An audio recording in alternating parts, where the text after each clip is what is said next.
আমাদের মাননীয় প্রধানমন্ত্রী জনাব তারেক রহমান তিনি 180 দিনের একটা প্রোগ্রাম হাতে নিয়েছেন।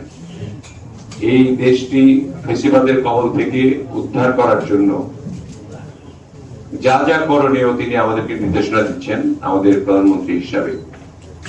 আমরা যারা সরকারে রয়েছি তাদেরকে নিয়েও প্রতিনিয়ত তিনি দিন রাত পরিশ্রম করছেন যাতে করে এই ভঙ্গুর রাষ্ট্রকে আমরা আবার বিনির্মাণ করতে পারি।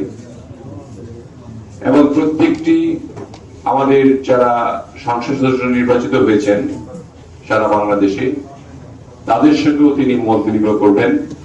সম্ভবত মার্চের প্রথম সপ্তাহ থেকেই সকলকে তিনি নিজেই নির্দেশনা দেবেন।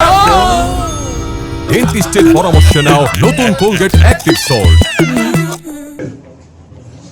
আমাদেরকেও নির্দেশনা দিবেন কিভাবে আমরা দেশটাকে আবার পুনর্গঠন করতে পারি, বিনির্মাণ করতে পারি। এয়ারপোর্টের আমাদের অনেকগুলি এয়ারপোর্ট ইতিমধ্যে বন্ধ রয়েছে, বিগত সরকার এগুলি বন্ধ করে দিয়েছে নানান কারণে। আমি উল্লেখ নাই করলাম, আমাদের বিশেষ করে ঠাকুরগাঁ, নীলফামারী, বগুড়া এগুলি একদম চালু এয়ারপোর্ট ছিল, সেগুলিকে বন্ধ করে রাখা হয়েছে। এগুলিকে রিস্টার্ট করবো আমরা আগে, তারপরে নতুন পরিকল্পনা হাতে নিলে যদি নতুন কোন এয়ারপোর্ট কোন বিভাগে হয় তাহলে ময়মনসিংহ হবে। আমি যদি এই মন্ত্রণালয়ে থাকি সাংবাদিক নাজিম হত্যার ব্যাপারে আপনারা জানেন যে আমি নিজে যখন হত্যা হয়েছে আমি তার বাড়িতে নিজে এসেছি। তখন আওয়ামী লীগের সময় ছিল, ফ্যাসিবাদের আমল ছিল। তারপরে আমরা ভয় ভীতি উপেক্ষা করে আমি এবং তথ্যমন্ত্রী, বর্তমান তথ্যমন্ত্রী, আমরা দুজন এসেছিলাম, তার বাড়ি পর্যন্ত গিয়েছি, আমরা অনুদান দিয়েছি এবং তাদের বিচারটা যাতে ত্বরান্বিত করা হয় সেই ব্যাপারে আমরা পদক্ষেপ গ্রহণ তখনই করেছিলাম।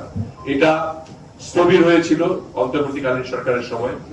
এখন আমরা এটাকে সড়ক করি, যেহেতু আইনমন্ত্রী আসাদুজ্জামান সাহেব আমার খুবই ঘনিষ্ঠ, আমরা এটাকে তড়িৎ গতিতে সাংবাদিকদের স্বার্থে এমন দৃষ্টান্তমূলক একটা বিচার যাতে হয় যাতে আর কোন সাংবাদিককে এই ধরনের মৃত্যুর খুলে ঢলে পড়তে না হয়, এটা আপনাদের আমি কথা দিতে পারি।